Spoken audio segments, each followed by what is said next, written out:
अस्सलाम वालेकुम दोस्तों मैं हूं डॉक्टर इमरान कादिर और आज मैं आप लोगों के साथ डिस्कस करूंगा कि जो ग्रॉइन के ऊपर स्वेलिंग होती है जिसको सब लोग हर्निया कहते हैं उसको।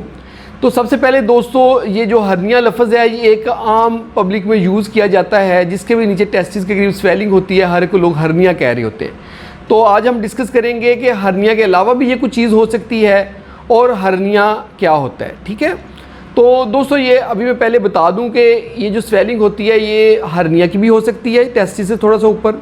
हाइड्रोसील भी एक होती है जिसमें टेस्टिस के साथ पानी की थैली बन जाती है, और इसके साथ साथ लिम्फ नोड भी हो सकते हैं कि जो लिम्फ नोड हैं, जो कोई भी इन्फेक्शन टांग के ऊपर चल रही है या टेस्टिस के करीब चल रही है, स्क्रोटम पे है, तो उसके जो लिम्फेटिक सप्लाई है वहाँ पे गिल्टियाँ बन जाती हैं, वो इन्फेक्शन की वजह से होती हैं। और इसके अलावा वेरिकोसील होती है जिसमें जो ब्लड की नालियाँ होती हैं जब खून लेकर वापस जाती है, जिसमें वेनस ब्लड होता है, कार्बन डाइऑक्साइड वाला ब्लड, वो ब्लड जो वापस जाता है हार्ट की तरफ, वो नालियाँ फूल जाती है, उसको वेरिकोसील कहते हैं। इसलिए आपने ये जहन में रखना है कि हर कोई स्वेलिंग जो टेस्टिस के पास है वो हर्निया नहीं है। तो अब हम पहले हर्निया को डिस्कस कर लेते हैं कि हर्निया होता क्या है। हर्निया ये होता है कि जो हमारा पेट है उसके अंदर से 3 किस्म की नालियाँ आती हैं टेस्टिस की तरफ। एक वो नाली होती है जिसको हम वेस डेफरेंस कहते हैं, वो नाली स्पर्म के लिए होती है। एक आर्टरी होती है टेस्टिस की, और कुछ वेन्स होती हैं जो ब्लड वापस लेके जाती हैं। ये एक गुच्छा सा होता है नालियों का, ये पेट में से निकल के टेस्टिस की तरफ आता है, और एक कैनाल में से आता है, एक ट्यूब होती है वहाँ से आता है। वो होता ये है कि कोई ज़ोर लगाने की वजह से, जैसे कोई जब किसी को कोई खांसी बहुत ज़्यादा हो जाए, अगर कब्ज़ हो जाए या पेशाब बहुत रुक के आता हो, पेशाब की रुकावट हो, तो पेशेंट ज़ोर लगाता है। पेशेंट जब ज़ोर लगाता है तो ये जहाँ से ये गुज़र के आ रही होते हैं, ये सारी चीज़ें जो मैंने बताई हैं, वो रास्ता खुल जाता है, खुल के ओपन हो जाता है, और वहाँ से सिम्पटम आंतें बाहर आ जाती हैं, वहाँ से आके टेस्टिस की तरफ आ जाती हैं, प्रोमिनेंट हो जाती हैं।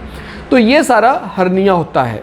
अब हम आगे डिस्कस कर लेते हैं कि हमने इसको मैनेज कैसे करना होता है। देखिए, बहुत सारे लोग हर्निया जब उनको होता है तो वो एग्जामिन करवाते हैं। जब हम इसको चेक करते हैं, चेक करने से हमें पता चल जाता है कि ये हर्निया ही है, या ये हाइड्रोसील है, या ये वेरिकोसील है, या ये कोई लिम्फ नोड्स बड़े हुए हैं। ये सब कुछ हमें चेक करने से पता चल जाता है। किसी भी डॉक्टर को करीबी चेक करवाएं, वो आपको बता देंगे कि ये हर्निया है। एक मैं निशानी आपको बता देता हूँ, अगर आप खुद चेक करना चाहते हैं, कि आप लेट जाएं, लेट के टांगे थोड़ी सी ऊपर कर लें, आप देखें अगर वो रिड्यूस होगी, चीज़ ख़त्म होगी सब कुछ, और आप खड़े होकर जंप लगाएं या खांसी करें ज़ोर ज़ोर से, वो चीज़ दोबारा अपीयर हो गई है, तो इसके मैक्सिमम चांसेस हैं कि ये हर्निया ही होगा।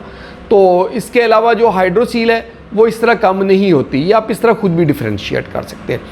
तो आगे रह की बात है मैनेजमेंट की।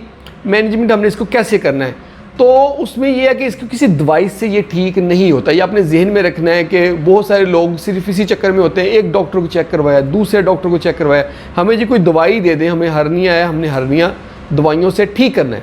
तो ये आप अपने जहन में रखें कि हर्निया जो है दवाइयों से ठीक नहीं होता, इसके लिए ऑपरेट ही करना पड़ता है।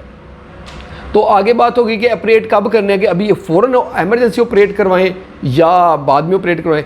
तो उसके लिए ये है कि हर्निया अगर है और रिड्यूस हो रहा है, जैसे मैंने आपको कहा कि लेट जाने से ख़त्म हो रहा है, तो कोई एमरजेंसी नहीं है, बहुत ज़रूरी नहीं कि आप अभी फ़ौरन ऑपरेशन करवाएं। लेकिन ये चीज़ जहन में रखें कि अगर ये हर्निया कभी भी फंस गया और फंसने के बाद ये रिड्यूस नहीं हो रहा, तो फिर आपको इसका ऑपरेट लाजमी करवाना चाहिए। और सम टाइम अगर स्ट्रेंगुलेट हो जाता है, यानी कि आंतें अंदर आगे फंस के आंतों की ब्लड की सप्लाई रुक जाती है, तो वो एक बहुत बड़ी एमरजेंसी होती है। उसको फ़ौरन उसी वक्त जो है ना 4 घंटे के अंदर अंदर ऑपरेट करवाना होता है। अगर हम ये 4 घंटे के अंदर तब ऑपरेट ना करवाएं तो आंत जो है जो अंदर आई होती है वो जो ख़राब हो जाती है, उसकी वजह से हमें कई दफ़ा पोटी का जो रास्ता है वो पेट के ऊपर बाहर निकालना पड़ता है। तो ये चीज़ अब जहन में रखनी है कि अगर हर्निया है तो उसको बीच में जब आप बस टाइम एंड करवा लें। दूसरी वजह ये होती है कि सपोज दैट आपकी एज है 35-40 के करीब, तो अभी यानी कि कोई ऐसी मॉर्बिडिटी नहीं होती कि बंदा कह ले कि शुगर है या ब्लड प्रेशर है या कोई एज का फैक्टर है, लेकिन वो लोग नहीं करवाते। ऐसे वक्त गुजरता जाता है जब उनकी ऊपर 50 से ऊपर हो जाती है, तो कोई शुगर ब्लड प्रेशर भी शुरू हो जाती है। इसके साथ साथ उनकी बॉडी की हीलिंग प्रोसेस भी बहुत स्लो हो जाता है। तो इस कंडीशन में जो है ना, आप ऑपरेट करेंगे तो हीलिंग भी पुअर होगी, ब्लड प्रेशर शुगर की वजह से प्रॉब्लम्स भी हो सकते हैं। तो इसलिए अगर आपको हर्निया है तो आप उसको टाइम से ऑपरेट करवाएं। एमरजेंसी कोई नहीं है, टाइम लें, एक दो डॉक्टर से ओपिनियन लें, जो आपको बेहतर लगे, जिनके साथ आप सेटिस्फाइड हो, उस डॉक्टर से आप इसका ऑपरेट करवा लें। नेक्स्ट मैंने हाइड्रोसील की बात की थी।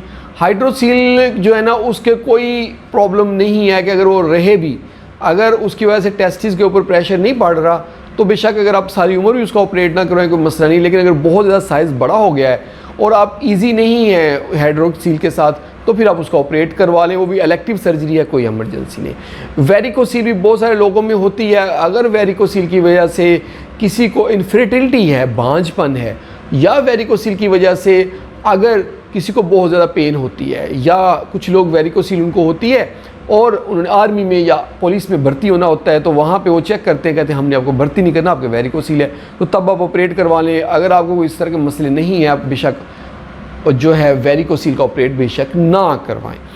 तो नेक्स्ट जो है, जो लिम्फ नोड की मैं बात कर रहा था, अगर सिर्फ लिम्फ नोड बड़े हैं, उसके लिए यही देखना है कि पॉइंट ढूंढना है कहाँ पे कोई इन्फेक्शन चल रही है, या कोई रसोली या कोई चीज़ और तो नहीं है, टांगों के ऊपर, पैर के ऊपर, ये टेस्टिस का जो एरिया, स्क्रोटम का एरिया, वहाँ पे तो अगर कोई इन्फेक्शन चल रही तो एंटीबायोटिक लेंगे तो ठीक हो जाएगी।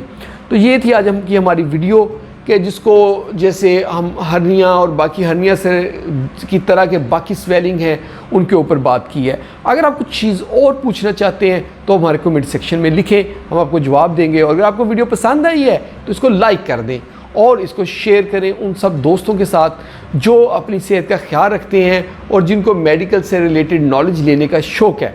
और हमारे चैनल को जल्दी से सब्सक्राइब कर दें ताकि आपको इस तरह की अच्छी अच्छी वीडियोज़ मिलती रहें। बहुत बहुत शुक्रिया।